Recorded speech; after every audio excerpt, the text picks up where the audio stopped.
ಈ ಬೇಸಿಗೆ ಕಾಲ ಬಂತು ಅಂತಂದ್ರೆ ಮಗು ತುಂಬಾ ಕಿರಿಕಿರಿ ಮಾಡೋದು, ಊಟ ನಿರಾಕರಿಸೋದು, ನೀರ್ ಕುಡಿಯೋದಿಲ್ಲ.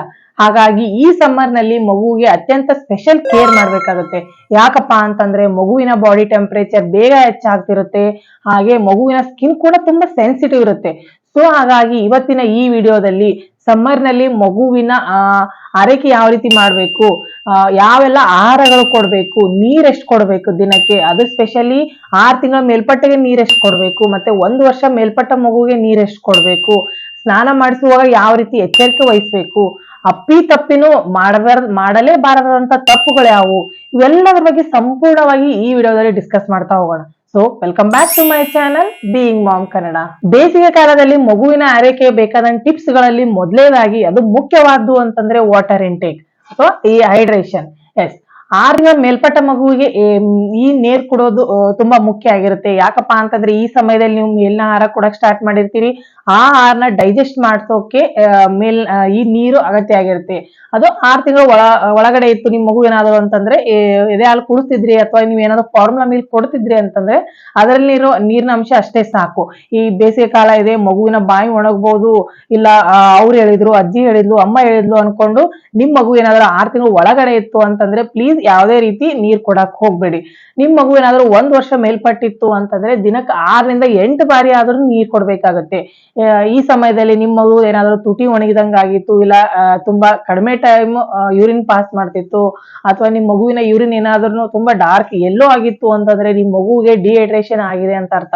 ಸೊ ಹಾಗಾಗಿ ಈ ಡಿಹೈಡ್ರೇಷನ್ ತಡೆಗಟ್ಟಬೇಕು ಅಂತಂದ್ರೆ ನಿಮ್ ಮಗುಗ ಆದಷ್ಟು ಮೇಲಿಂದ ಮೇಲೆ ನೀರ್ ಕೊಡ್ತಾ ಬನ್ನಿ. ಅಥವಾ ನಿಮ್ ಮಗು ಏನಾದ್ರು 6 ತಿಂಗಳು ಒಳಗಡೆ ಇತ್ತು ಅಂತಂದ್ರೆ ಪ್ರತಿ 2 ಗಂಟೆಗೊಮ್ಮೆ ಆದ್ರೂ ಬ್ರಷ್ ಫೀಡ್ ಮಾಡ್ತಾ ಬನ್ನಿ. ನೆಕ್ಸ್ಟ್ ಟಿಪ್ ಬಂದ್ಬಿಟ್ಟು ಹೀಟ್ ರ್ಯಾಶ್ ಪ್ರಿವೆನ್ಷನ್.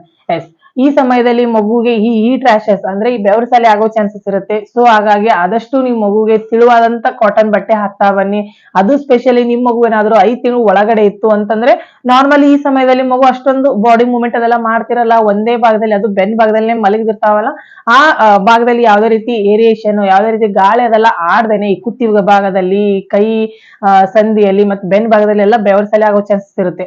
ಸೊ ಆದಷ್ಟು ನಿಮ್ ಮಗುನ ಒಂದ್ ಸ್ವಲ್ಪ ಶೋಲ್ಡರ್ ಮೇಲೆಲ್ಲ ಹಾಕೊಂಡು ವಾಕಿಂಗ್ ಮಾಡ್ತಾ ಬನ್ನಿ. ಮತ್ತೆ ನಿಮ್ ಮಗು ಇರುವಂತ ರೂಮ್ ಅಲ್ಲಿ ಚೆನ್ನಾಗಿ ಏರ್ ಫ್ಲೋ ಆಗ್ತಿರ್ಬೇಕು, ಅಂದ್ರೆ ವಿಂಡೋ ಅದೆಲ್ಲ ಇರ್ಬೇಕು, ಮತ್ತೆ ಕೂಲ್ ಆದಂತ ಫ್ಯಾನ್ ಕೂಡ ಇದ್ರೆ ಒಳ್ಳೇದು. ಇದ್ರ ಜೊತೆಗೆ ಇನ್ನೊಂದು ಮುಖ್ಯವಾದ್ದು ಅಂತಂದ್ರೆ ಈ ಸಮಯದಲ್ಲಿ, ಅದು ಈ ಸಮ್ಮರ್ ನಲ್ಲಿ ನಿಮ್ ಮಗು ಆದಷ್ಟು ಪೌಡರ್ ನ ಅವಾಯ್ಡ್ ಮಾಡಿದ್ರೆ ಒಳ್ಳೇದು. ಅದು ಸ್ಪೆಷಲಿ ಅಂಡರ್ ಆರ್ಮ್ಸ್ ಆಯ್ತು, ಪ್ರೈವೇಟ್ ಪಾರ್ಟ್ಸ್ ನಲ್ಲೆಲ್ಲ ಪೌಡರ್ ಎಲ್ಲ ಜಾಸ್ತಿ ಹಾಕಕ್ ಹೋಗ್ಬೇಡಿ. ಕೆಲವೊಬ್ರೆಲ್ಲ ಈ ಬೆವರ್ಸೆಲ್ಲದೆಲ್ಲ ಹಾಕ್ಬೋದು ಅನ್ಕೊಂಡು ಈ ಪೌಡರ್ ಹಾಕ್ತಿರ್ತಾರೆ. ಈ ಮಿಸ್ಟೇಕ್ ನೀವ್ ಏನಾದ್ರು ಮಾಡಿದ್ರಿ ಅಂತಂದ್ರೆ ಇನ್ನೂ ಜಾಸ್ತಿ ಇರಿಟೇಷನ್ ಅದೆಲ್ಲ ಆಗಿ ಮಗುಗೆ ಏನಾದ್ರು ಅಲರ್ಜಿ ಅದೆಲ್ಲ ಆಗೋ ಚಾನ್ಸಸ್ ಇರುತ್ತೆ. ಸೊ ಆದಷ್ಟು ಕಂಪ್ಲೀಟ್ ಆಗಿ ಅವಾಯ್ಡ್ ಮಾಡಿದ್ರೆ ಒಳ್ಳೇದು. ಏನಾದ್ರು ಯೂಸ್ ಮಾಡ್ಬೇಕಾಗಿತ್ತು ಅಂತಂದ್ರೆ ಬೇಬಿ ಪೌಡರ್ ಜಸ್ಟ್ ಫೇಸ್ ಮೇಲೆ ಅದೆಲ್ಲ ಯೂಸ್ ಮಾಡಿದಷ್ಟೇ ಇನಫ್. ನೆಕ್ಸ್ಟ್ ಟೆಂಪರೇಚರ್ ವಿಷಯಕ್ಕೆ ಬಂದ್ರೆ ನಿಮ್ ಮಗು ಇರುವಂತ ರೂಮ್ ಅಲ್ಲಿ ತುಂಬಾ ಜಾಸ್ತಿ ಹೀಟ್ ಕೂಡ ಇರಬಾರ್ದು, ತುಂಬಾ ಜಾಸ್ತಿ ಕೂಲ್ ಕೂಡ ಆಗಿರ್ಬಾರ್ದು. ಮಗುಗೆಲ್ಲ ಶೆಕೆ ಅದೆಲ್ಲ ಆಗ್ಬೋದು ಅನ್ಕೊಂಡು ಡೈರೆಕ್ಟ್ ಆಗಿ ಕಂಟಿನ್ಯೂ ಆಗಿ ಎಲ್ಲ AC ಯೂಸ್ ಮಾಡಕ್ ಹೋಗ್ಬೇಡಿ. ಜಸ್ಟ್ ಒಂದು 25 to 28 ಡಿಗ್ರಿ ಸೆಂಟಿಗ್ರೇಡ್ ಅಷ್ಟು ಟೆಂಪರೇಚರ್ ಯಾವಾಗ್ಲೂ ಮೇಂಟೈನ್ ಮಾಡ್ತಾ ಬನ್ನಿ. ಇನ್ನೊಂದು ಮುಖ್ಯವಾದ್ದು ಅಂತಂದ್ರೆ ನಿಮ್ ಮಗು ಯಾವ್ದೇ ಫ್ಯಾನ್ ಇಲ್ಲ ಕೂಲರ್, AC ಯಾವ್ದೇ ಯೂಸ್ ಮಾಡಿದ್ರು ಮಗುವಿನ ಫೇಸ್ಗೆ ಡೈರೆಕ್ಟ್ ಆಗಿ ಬೀಳ್ಬಾರ್ದು, ಅಂದ್ರೆ ಮಗುವಿನ ತಲೆ ಭಾಗದಲ್ಲಿ ಡೈರೆಕ್ಟ್ ಆಗಿ ಬೀಳ್ಬಾರ್ದು. ಅದರಿಂದ ಮಗುವಿಗೆ ಅಲರ್ಜಿಸ್ ಅದೆಲ್ಲ ಆಗೋ ಚಾನ್ಸಸ್ ಇರುತ್ತೆ. ಒಂದ್ ಸೈಡ್ ವ್ಯೂಲೇ ಇತ್ತು ಅಂತಂದ್ರೆ ಸಾಕು. ನೆಕ್ಸ್ಟ್ ಬಾತ್ ರೂಟೀನ್ ಅಲ್ಲಿ ಬಂದ್ರೆ, ಅಂದ್ರೆ ಈ ಸ್ನಾನದ ವಿಚಾರಕ್ಕೆ ಬಂದ್ರೆ ನಿಮ್ ಮಗು ಈ ಸಮಯದಲ್ಲಿ 2 ಬಾರಿ ಸ್ನಾನ ಮಾಡಿಸ್ಬೋದು, ಬೆಳಗ್ಗೆ ಮತ್ತೆ ಸಾಯಂಕಾಲ. ಅದು ಆದಷ್ಟು ತುಂಬಾ ಬಿಸಿ ಆದಂತ ನೀರ್ಲೆ ಮಾಡ್ಸಕ್ ಹೋಗ್ಬೇಡಿ, ಒಂದು ಉಗುರು ಬೆಚ್ಚಗಿನಷ್ಟು ನೀರಿದ್ರೆ ಸಾಕು. ತುಂಬಾ ಜಾಸ್ತಿ ಹಾರ್ಶ್ ಆಗಿರುವಂತ ಸೋಪ್ ಕೂಡ ಯೂಸ್ ಮಾಡಕ್ ಹೋಗ್ಬೇಡಿ. ಯಾಕಪ್ಪ ಅಂತಂದ್ರೆ ಈ ಸಮಯದಲ್ಲಿ ಮಗುವಿನ ಸ್ಕಿನ್ ಆಲ್ರೆಡಿ ಸೆನ್ಸಿಟಿವ್ ಇದ್ದು ಈ ಹೀಟ್ಗೆನೆ ಡ್ರೈ ಆಗ್ತಿರುತ್ತೆ. ನೀವು ಇನ್ನೂ ಜಾಸ್ತಿ ಸೋಪ್ ಅದೆಲ್ಲ ಯೂಸ್ ಮಾಡಿದ್ರಿ ಅಂತಂದ್ರೆ ತುಂಬಾ ಡ್ರೈ ಅದೆಲ್ಲ ಆಗಿ ಇಚ್ಚಿನೆಸ್ ಅದೆಲ್ಲ ಫೀಲ್ ಆಗುತ್ತೆ. ಮೈಲ್ಡ್ ಆಗಿರುವಂತ ಬೇಬಿ ಸೋಪ್ ಯೂಸ್ ಮಾಡ್ತಾ ಬನ್ನಿ. ಅಂಡ್ ಮುಖ್ಯವಾದ್ದು ಅಂತಂದ್ರೆ ಎವ್ರಿ ಟೈಮ್ ನಿಮ್ ಮಗು ಸ್ನಾನ ಮಾಡಿದ ನಂತರ ಮಾಯಿಶ್ಚರೈಸರ್ ಯೂಸ್ ಮಾಡೋದು ತುಂಬಾ ಮುಖ್ಯ ಆಗಿರುತ್ತೆ. ನೆಕ್ಸ್ಟ್ ಇಂಪಾರ್ಟೆಂಟ್ ಅಂತಂದ್ರೆ ಫುಡ್ಸ್ ಇನ್ ಸಮ್ಮರ್. ಎಸ್, ತುಂಬಾ ಜನ ಅಮ್ಮಂದಿರ್ ಡೌಟ್ ಅಂತಾನೆ ಹೇಳ್ಬೋದು, ಈ ಸಮ್ಮರ್ ನಲ್ಲಿ ಮಗು ಯಾವ ರೀತಿ ಆಹಾರ ಕೊಡ್ಬೇಕು, ಯಾವ ಆಹಾರ ಕೊಟ್ರೆ ಮಗುಗ್ ಒಳ್ಳೇದು ಅದೆಲ್ಲ ಅನ್ಕೊಂಡು ತುಂಬಾ ಜನರಲ್ಲಿ ಕನ್ಫ್ಯೂಷನ್ ಇರುತ್ತೆ. ಸೊ ಇದು ಸಿಂಪಲ್ ಆಗಿ ಅಂತಂದ್ರೆ ಇವಾಗ ಸಮ್ಮರ್ ನಲ್ಲೆಲ್ಲ ದೇವ್ರು ಆಲ್ರೆಡಿ ಸೃಷ್ಟಿ ಮಾಡಿದಾನೆ, ಅದಕ್ಕೆ ಸೀಸನ್ ತಕ್ಕಂತಾನೆ ಫ್ರೂಟ್ಸ್. ಈ ವಾಟರ್ ಮೆಲನ್ ಇರ್ಬೋದು, ಈ ಮಸ್ಕ್ ಮೆಲನ್ ಇರ್ಬೋದು, ಗ್ರೇಪ್ಸ್, ಎಳ್ನೀರು, ಇವೆಲ್ಲನೂ ನಾವು ಸಮ್ಮರ್ ನಲ್ಲಿ ಅಬ್ಸರ್ವ್ ಮಾಡ್ತಿರ್ಬೋದು ಈ ಮಾರ್ಕೆಟ್ ನಲ್ಲೆಲ್ಲ. ಅದೆಲ್ಲವೂ ಕೂಡ ತುಂಬಾ ನೀರ್ ಭರಿತವಾದಂತ ಆಹಾರ ಇರುತ್ತೆ. ಆ ಸೀಸನ್ ತಕ್ಕಂತ ಫ್ರೂಟ್ಸ್ ಫ್ರೂಟ್ಸ್ ನ ನಿಮ್ ಮಗು ಇಂಟ್ರೊಡ್ಯೂಸ್ ಮಾಡ್ತಾ ಬನ್ನಿ. ಇದು ಒಂದಂತಲ್ಲ, ಯಾವಾಗ್ಲೇ ಅಲ್ಲಿ ಯಾವ ಸೀಸನ್ ಅಲ್ಲಿ ಯಾವ ಫ್ರೂಟ್ ಸಿಗುತ್ತಲ್ಲ ಆ ಕಂಪ್ಲೀಟ್ ಏನೋ ನೀವು ಅದ್ರ ಬಗ್ಗೆ ವಿಚಾರ ಮಾಡಕ್ ಹೋಗ್ಬೇಡ, ಅದು ಒಳ್ಳೇದು ಇದು ಕೆಟ್ಟದು ಅನ್ಕೊಂಡು ಏನು ತಿಳ್ಕೊಳ್ಳಾರ್ದೇನೆ ನೀರ್ ಭರಿತವಂತ ಫ್ರೂಟ್ಸ್ ಕೊಟ್ರೆ ತುಂಬಾ ಒಳ್ಳೇದು. ಹೈಡ್ರೇಷನ್ ಮೇಂಟೈನ್ ಮಾಡಕ್ ಸಹಾಯ ಆಗುತ್ತೆ, ಮಗುವಿನ ಸ್ಕಿನ್ ಕೂಡ ಒಳ್ಳೇದು, ಯಾವುದೇ ರೀತಿ ಡಿಹೈಡ್ರೇಷನ್ ಎಲ್ಲ ಆಗೋದಿಲ್ಲ. ಈ ಊಟಕ್ ವಿಚಾರ ಬಂದ್ರೆ ಸರಿ ಎಲ್ಲಾ ರೀತಿ ಸರಿ ಕೊಡ್ಬೋದು. ಈ ರಾಗಿ ಸರಿ ಆಯ್ತು, ಸ್ಪೆಷಲಿ ಜೋಳದ ಗಂಜಿ ಏನಿರುತ್ತಲ್ಲ ಅದು ಕೊಟ್ರೆ ತುಂಬಾ ಒಳ್ಳೇದು, ಅದು ತುಂಬಾ ತಂಪಾಗಿರುತ್ತೆ. ಮತ್ತೆ ದಾಲ್ ರೈಸ್ ಕೂಡ ಕೊಡ್ಬೋದು. ಈ ನೀವು ಏನಾದ್ರು ತುಪ್ಪ ಯೂಸ್ ಮಾಡ್ತಿದ್ದೀರಿ ಅಂತಂದ್ರೆ ಈ ಮಿಡ್ ನೂನ್ ಏನಿರುತ್ತಲ್ಲ ಅಂದ್ರೆ ಮಧ್ಯಾಹ್ನ ಊಟಕ್ಕೆ ತುಪ್ಪನ ಸ್ವಲ್ಪ ಅವಾಯ್ಡ್ ಮಾಡ್ತಾ ಬನ್ನಿ. ಯಾಕಪ್ಪ ಅಂತಂದ್ರೆ ಆಲ್ರೆಡಿ ತುಂಬಾ ಹೀಟ್ ಸೆಕೆದೆಲ್ಲ ಇರುತ್ತೆ, ಈ ಸಮಯದಲ್ಲಿ ತುಪ್ಪ ಯೂಸ್ ಮಾಡಿದ್ರೆ ಇನ್ನೂ ಸ್ವಲ್ಪ ಮಗು ಬಾಯಾರಿಕೆದೆಲ್ಲ ಆಗ್ಬೋದು, ಇಲ್ಲ ಸ್ವಲ್ಪ ಹೀಟ್ ಅನ್ನಿಸ್ಬೋದು. ಬೆಳಗ್ಗೆ ಅಥವಾ ನೈಟ್ ಊಟಕ್ಕೆ ಬಳಸ್ತಾ ಬನ್ನಿ. ಮಧ್ಯಾಹ್ನ ಊಟದಲ್ಲಿ ಸ್ವಲ್ಪ ಅವಾಯ್ಡ್ ಮಾಡಿದ್ರೆ ಒಳ್ಳೇದು. ಡೈಪರ್ ವಿಚಾರಕ್ಕೆ ಬಂದ್ರೆ ಈ ಸಮ್ಮರ್ ನಲ್ಲಿ ಮಗುವಿಗೆ ಡೈಪರ್ ರ್ಯಾಶಸ್ ಆಗೋದು ತುಂಬಾ ಚಾನ್ಸಸ್ ಇರುತ್ತೆ. ಸೊ ಹಾಗಾಗಿ ಡೇ ಟೈಮ್ ದಲ್ಲಿ ಡೈಪರ್ ಫ್ರೀ ಟೈಮ್ ಕೊಟ್ರೆ ತುಂಬಾ ಒಳ್ಳೇದು. ನೈಟ್ ಟೈಮ್ ದಲ್ಲಿ ಅಷ್ಟೇ ಯೂಸ್ ಮಾಡ್ತಾ ಬನ್ನಿ. ಮತ್ತೆ ಎವ್ರಿ ಟೈಮ್ ನಿಮ್ ಮಗು ನೀವು ಡೈಪರ್ ವೇರ್ ಮಾಡೋಕ್ಕಿಂತ ಮುಂಚೆ ಈ ಡೈಪರ್ ರ್ಯಾಶ್ ಕ್ರೀಮ್ ಅಪ್ಲೈ ಮಾಡ್ತಾ ಬನ್ನಿ. ಅಂಡ್ ಪ್ರತಿ 2 ರಿಂದ 3 ಗಂಟೆಗೊಮ್ಮಾದ್ರೂ ಡೈಪರ್ ಚೇಂಜ್ ಮಾಡಿದ್ರೆ ಮಗುಗೆ ಒಳ್ಳೇದು. ಜೊತೆಗೆ ಕ್ಲಾತಿಂಗ್ ವಿಷಯದಲ್ಲಿ ಬಂದ್ರೆ ನಿಮಗೆ ಆದಷ್ಟು ತಿಳಿವಾದಂತ ಬಟ್ಟೆ ಹಾಕ್ತಾ ಬನ್ನಿ. ಡಾರ್ಕ್ ಕಲರ್ ನ ಅವಾಯ್ಡ್ ಮಾಡಿ. ಈ ಡಾರ್ಕ್ ಆದಂತ ಕಲರ್ ಬಟ್ಟೆ ಏನಿರುತ್ತಲ್ಲ ಹೀಟ್ ನ ಟ್ರಾಪ್ ಮಾಡಿ ಇಟ್ಕೊಂಡು ಆಮೇಲೆ ಸ್ಲೋ ಆಗಿ ಬಾಡಿ ಹೀಟ್ ಮಾಡ್ತಾ ಹೋಗುತ್ತೆ. ಸೊ ತಿಳಿವಾದಂತ ಲೈಟ್ ಕಲರ್ ಬಟ್ಟೆ ಹಾಕ್ತಾ ಬನ್ನಿ.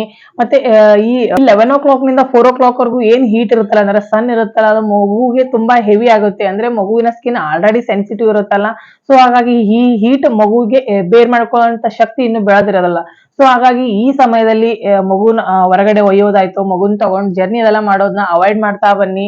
ನೀವೇನಾದ್ರೂ ಅನಿವಾರ್ಯವಾಗಿ ಹೋಗ್ಲೇಬೇಕಾದ್ರೂ ಮಗುಗೆ ತುಂಬಾ ಪ್ರೊಟೆಕ್ಷನ್ ನಿಂದ ಕರ್ಕೊಂಡು ಹೋಯ್ದ್ರೆ ಒಳ್ಳೇದು. ಹೇಳೋದಾದ್ರೆ ನಿಮ್ ಮಗು ಏನಾದ್ರು ಸಡನ್ ಆಗಿ ಡಲ್ ಆಗಿತ್ತು, ಇಲ್ಲ ಏನಾದ್ರೂ ತುಂಬಾ ಕಡಿಮೆ ಯೂರಿನ್ ಪಾಸ್ ಮಾಡ್ತಿತ್ತು, ಇಲ್ಲ ಡಾರ್ಕ್ ಎಲ್ಲೋ ಆಗಿ ಯೂರಿನ್ ಪಾಸ್ ಮಾಡ್ತಿತ್ತು, ತುಂಬಾ ತುಟಿ ಅದೆಲ್ಲ ಒಣಗಿದೆ, ಇಲ್ಲ ಲೂಸ್ ಮೋಷನ್ ಆಗಿದೆ, ಈ ರೀತಿ ಏನಾದ್ರು ವಾರ್ನಿಂಗ್ ಸೈನ್ಸ್ ನೀವೇನಾದ್ರು ಅಬ್ಸರ್ವ್ ಮಾಡಿದ್ರಿ ಅಂತಂದ್ರೆ ಸಡನ್ ಆಗಿ ನಿಮ್ ಮಗುಗೆ ಫಸ್ಟ್ ORS ಕೊಡ್ತಾ ಬನ್ನಿ.